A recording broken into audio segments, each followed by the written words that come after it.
Salut, moi c'est Thermomètre Gims. Le climat, tu connais? On parle tous les jours du temps qu'il fait. Ça, c'est la météo.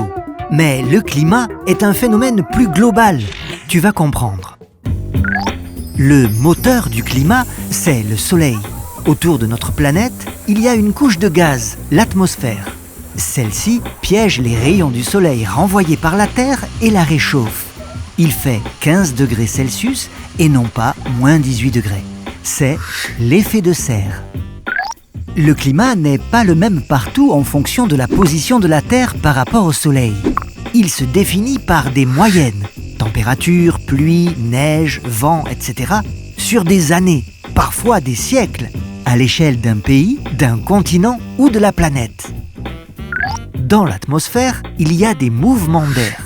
Par exemple, du chaud qui remonte vers les pôles, du froid qui descend vers l'équateur.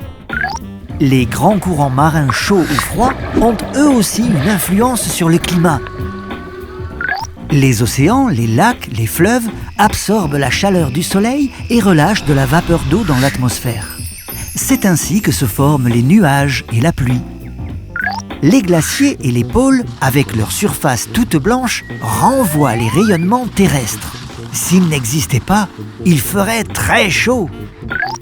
Malheureusement, les activités humaines, comme les usines, les transports, produisent un gaz, le dioxyde de carbone, CO2, qui renforce le phénomène naturel de l'effet de serre. La température a déjà augmenté de plus 1,5 degré Celsius en moyenne à la surface de la Terre, provoquant des tempêtes, des inondations ou des sécheresses plus fréquentes et plus violentes. La plupart des pays du monde se sont alors engagés à tout faire pour réduire la production de leurs gaz à effet de serre et limiter le changement du climat. Mais il faut encore modifier de nombreuses habitudes. Toi aussi, tu veux agir pour le climat? Prends ton vélo ou marche plutôt que de faire de petits trajets en voiture. Prends des douches courtes et éteins la lumière pour économiser l'eau et l'énergie. Et si tu choisissais de réparer tes affaires et de les faire durer plutôt que de les remplacer?